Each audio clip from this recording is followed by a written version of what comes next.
It's Real Country 92.9 WAME, broadcasting from the Randy Marion Studios in beautiful downtown Statesville. Right now, it's 10 o'clock, and we've got in the studio with us Jeb Ayscue. He's an emergency and disaster management student at Western Carolina, and he's here with us today to unpack one of the most complex public safety responses in recent memory: the 2020 riots in Minneapolis following the death of George Floyd. He's going to take us a little bit behind the scenes on what happened when the fires broke out and how the fire department and emergency managers responded and what changed afterwards. Thanks for being with us today. All right, thanks for having me. Okay, so go ahead and set the stage for us. So, as we all know, May 2020, in Minneapolis, we had riots come down after the unfortunate situation with George Floyd, with the police brutality that went on with that. Unfortunately, there was a lot of property damage and there was substantial fires, about 150 of them. One substantial fire was actually the 3rd precinct of the fire department down in Minneapolis. Wow, so a lot of the structure, even some of the infrastructure, was damaged in that fire. Roger that. So, how did they deal with that? So, what they initially had was they had a preset plan for the fire department to come in after the scene is secure, because for every fire incident, of course, you have to have the police to come in and make sure that the scene's secure at least 100 feet away from the incident area. So with any fires, you'd have to have a perimeter set around so that the fire department can come in, set up, and decide their technical strategies with tackling the fire. And what were they able to do and not able to do? So with what happened, there was a breakdown with emergency management. The fire and the police weren't able to effectively talk with each other, and emergency management wasn't able to get proper resources out there. However, they were able to do defensive tactics and suppress the fires because there was an overlay amount of the fires during that night. So they were running out of water. The fire hydrants were getting damaged due to the protesters damaging those fire hydrants. And there was minimal areas that the fire department engines could actually get into the area. Along with that, the scene security with the police department wasn't adequate enough to make sure that Molotov cocktails and rocks and everything weren't able to hit the engines. But the precautions that the firemen were able to take was actually put on bulletproof uniforms so that they wouldn't have to worry about life-threatening injuries from those protesters. So in this instance, basically civil order broke down and the firefighters had to worry about, not only the danger from the fire, but the danger from people who should be supporting them.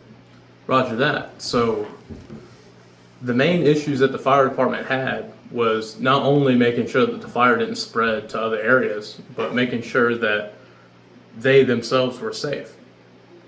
Along with the police department, their main goal was to make sure that none of the fire department were injured. Okay, so now we know what the firefighters and law enforcement are doing, but while they're out battling those flames, what's emergency management doing? So emergency management, unlike the fire department, didn't have a unified command. And what FEMA describes as a unified command is any of the departments that are on that incident have a chief head that talk with each other almost like a council or a forum to decide what to work with, so that those heads can communicate and disseminate information down to the troops on the ground. So they had a lack of communication due to a lack of unified command, and they weren't able to adequately provide resources for those fire department and those police to adequately push back the fires and adequately push back the crowds. Now, correct me if I'm wrong, but we've had Kent Green, who's the Director of Emergency Management for Iredell County, in here as a guest on several occasions. And he explained to me that after 9/11, FEMA set up a nationwide unified command system. Right. So that things like the confusion that happened in New York couldn't happen again. Is what you're saying is that in Minneapolis, the command system broke down. So the command system did break down. However, the command system that was in place was one of those command systems that were formed from 9/11. You have an original incident commander, and then you have a unified chain of command if the incident gets too large.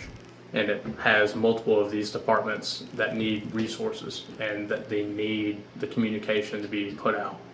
So if that makes sense. Right. At what level did it break down, do you think?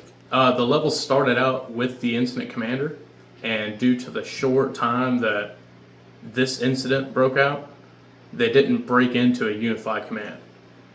They just stuck with that original incident commander along with his officers. Okay. Yeah. So they didn't take the response up the notches that they needed to take it up. Correct. And we'll see as the AAR talks about, that was one of the things that they wanted to make sure they put in policy of when to change into that unified command. Well, I imagine that a lot changed after that week. What reforms came out of the incident, and how did Minneapolis improve its conditions during and after response? So we're going to talk about 7 of the reforms out of the 28 that they had. First thing is the joint incident command structure, as we were talking about. Put it in the policy when exactly they would want to deem this a large incident that would require a joint command system. Then they revised the fire response protocols, talking about using ballistic gear, as in those bulletproof vests, proper PPE for not only the smoke and the fire that's coming from the building, but also upgrading for tear gas and Molotov cocktails and stuff like that from the protesters. Then we have the formal mutual aid agreements. These are talking about with pre-deployment zones, making sure that these areas that have individuals that go down, not necessarily just fire department and emergency fire responders, but those civilians that get injured, those peaceful civilians, so that they have an area to go to make sure that, one, nobody's dying on the streets due to being caught on fire from anything coming out, such as fire bombings and Molotov cocktails and bricks being thrown around. Does that make sense? It does. Yeah. Absolutely. Then we have these critical infrastructure protection zones, which go more into the depth of these shelters and these areas. So you have small deployment areas, go to this one deployment zone for these critical infrastructure areas. They're talking about the historic preservation recovery programs. So this is for those buildings that were destroyed, especially that precinct, and what programs that they need to make sure that those have funding and rebuilding of those areas. Federal consent decree on policy reform. There was a lot of talk about how the fire department can handle the extent of what this crowd was. So they just went more into those policy reforms, considering that this was a police-started incident from George Floyd, which developed into a crowd incident, which led to the possibility of escalation through social media with the police talking with the crowds. And lastly, the public communication overhaul, which tags along with the police reforms, talking about the public affairs officers talking with the civilians in order to de-escalate those situations. So those are the 7 that I personally found from those AERs that came out that spoke more to this situation. Well, thanks. And just so you know, Kent Green got us so interested in this that a couple of summers ago I went and took the incident commander's course. Oh, really? Yes. So I understand what you're talking about. Let's talk about that breakdown just a minute more so the audience understands. Cause you've been using a lot of terms that they may not understand. Roger that. So what you're telling us is that firefighters were having to wear almost the same combat gear that the police were wearing. Yes, they did.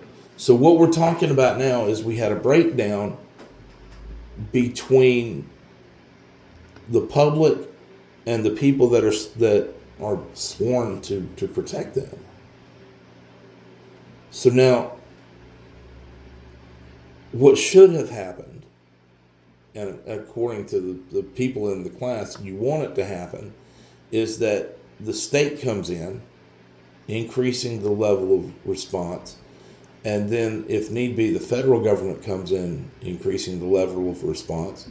And it's good for local governments when this happens, because when the level of responsibility increases, that's also who has to open their checkbooks. Right.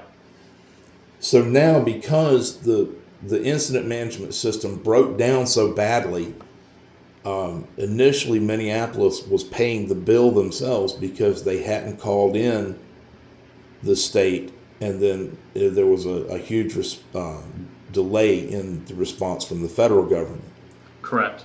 And also, with that breakdown, all the private institutions and all the private organizations that do come in to be civilians to make sure that they also help de-escalate that situation while being a neutral party, they weren't able to be informed due to that breakdown. All right. Wow, it's really interesting. And last question, Jeb. What should smaller cities like Statesville take from this? And what lesson for our own emergency planners, firefighters, and our local leaders? So the advice that I would give any local planner for a situation like this is to learn from situations that